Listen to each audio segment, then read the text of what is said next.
on the Ireland Contracting Nightly Sports Call.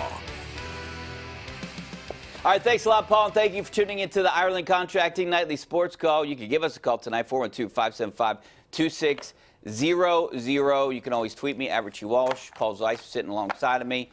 He's at Paul Zeise, and we're going to talk about the Steelers. And I want to start off by talking about Freddie Kitchens' shirt that he wore to Mr. Rogers. I know a lot of people are making a big deal of it. And, you know, he said it was an accident, mistaken. You know, his kid gave it to him. You know, he didn't think it was a big deal. Well, if he didn't think it was a big deal, then why did he have the shirt open and took a picture so everyone in the world could see? I mean, I think this was premeditated by him. Well, I think the fact that he doesn't, that he took a picture of it and put it out there, wouldn't that suggest that he thinks it's a big deal? Yeah. Yeah, I mean, but he said it was, I don't know what he said. He said it's just, he didn't realize. He didn't want anyone to see it. That's what it was. It wasn't for anyone to see, kind of thing. So. Well, I mean, he did have a jacket on over top of it. I don't see what the big deal is. Who cares? People notice. You know what I mean? Just another little thing, though, right, Paul. Another little thing. I get you. You know? All right, what I do want to talk about, and we talked about this last night, is that Pitt game. You know, they're just a mediocre team. I think that's what we have to realize here. Well, Pitt is, and because they lost to a mediocre team, Boston College is now bowl eligible with their 6th win. The Panthers, you know, fall to 7-5. It was a terrible loss.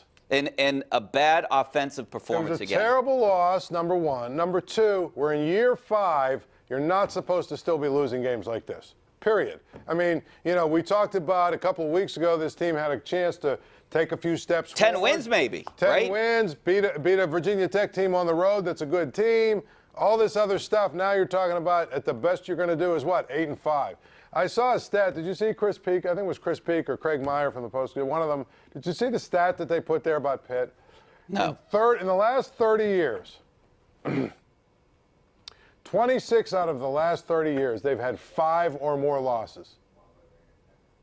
That's pathetic. That's average. I mean, I don't even know. That's average. Here, we'll put it this way. There's only 2 other teams that are anywhere close to that in the ACC in the last 30 years. Wake Forest and Duke. The 2 absolute worst teams, you know, over the course of time in that conference. Wake Forest and Duke. I think Wake Forest has 26, and I think Duke has like 27. Not Boston College. I would think Boston College would be up there too. No, because they've had a number of years where they were 3 losses, 2 losses. You've got to remember they were pretty good, you know, early on in the Big East and everything else. But my point is, either way, and I'll look at it when in the break because he broke down every single team. Yeah. Either way, it's not acceptable. And the thing about it is, now you're looking at a real possibility of going somewhere like Annapolis, right? Well, what is that bowl game called down there? The Military Bowl or whatever it is. Right. Yeah. You like their chances against Navy? Navy's not playing in it this year. All right, Temple. So Cincinnati. Yeah, any one of those. Any of those teams. You like their chances? No. So if they lose that game and they go, they'll be 7-6, right? With 7-6. Another bowl loss, a terrible loss to who'd they play? Boston College. Terrible way to end the season. A terrible loss to Miami, and then they got crushed by Virginia Tech. Like, what are we talking about? They're not better than they were last year. They're actually, I don't even know if they're as good because at least last year they won the conference. Yeah, I mean, look, yeah, you could also say that they backed their way into the conference championship last year, but they did win. They won 6-2. They did win. Virginia They was did win the 6-2 conference, this year. but they did win the conference last year. This year, though, they won a few close games. They could have lost to North Carolina. I mean, they could have lost some of these other games too. Well, that's football in general. I mean, go through most teams' scores. You could say, oh, they could have won these 3, or they could have won. I mean, you are what your record says you are. To me, you are 7-5. Okay. With terrible losses to Boston College and Miami, as opposed to being 9-3, and we're sitting here saying, okay, well, they lost to Virginia, who won the Coastal. They lost to Penn State, who's a really good 10-win team in the Big Ten, and who's their third? Oh, and they lost at Virginia Tech, who's a pretty good team down there. It's a completely different season, especially if the Virginia Tech game is 28-21 instead of 28-0. Who do you blame? I mean, is it Narduzzi? It's a combination of everything. The players? I mean, today, 4 turnovers. I mean, you have all those penalties. Here's the thing. Pre-snap penalties. Penalties, turnovers, you know, all the other stuff that goes on. It's a collective effort. But what they have to do in this offseason this coaching staff and everybody else, they need to sit down and figure out, how do we find an edge? Whatever the edge is that we need to have, so we don't lose these games we're supposed to win. Because really, if you look at it, every single, over the last 2 years now, Richie, they are 7-7 and 7-5. What's that, 14-12?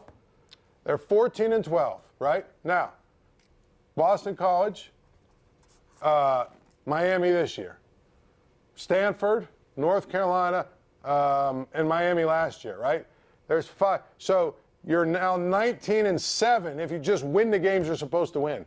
Would that be, if I was sitting here telling you that they're 19-7 with back-to-back Coastal Division championships, it'd be a completely different discussion than, 14-12 with 5 really bad losses.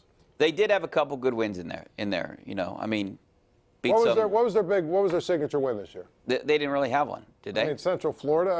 Central Florida looked like they were a fraud this year, essentially. I'm not saying I'm not trying to really bring the program down. I'm just saying it's funny. They've got to move forward, and it doesn't matter who the coach is, who the athletic director is, what colors they're wearing, what stadium they're playing. It doesn't matter. Any of that stuff doesn't matter. Does it? No. It's the same. Who's the offensive coordinator? Who's the defensive coordinator? Doesn't matter. Who's the recruiting coordinator? Does not matter. It's the same thing year after year after year after year. They've got to figure out how to get to the next level. 35-29 is Narduzzi's record since he's been at Pitt. So it's barely above average, basically one game a year. What's funny, he's done pretty good in the ACC, I think, right? If you look at his record in the ACC. Yeah. But my point is, they always have a bad loss, plain and simple. Every year you could go and circle a bad loss. And he hasn't won a bowl game yet. All right, we're going to take a break. We'd love to hear your phone calls about Pitt and what you thought and what you think moving forward. 412-575-2600 is the number. Back in a couple minutes. The Ireland Contracting Nightly Sports Call is brought to you by Ireland Contracting, putting new roofs on Pittsburgh homes for over 25 years. Call Ireland Contracting at 1-800-NEW-ROOF.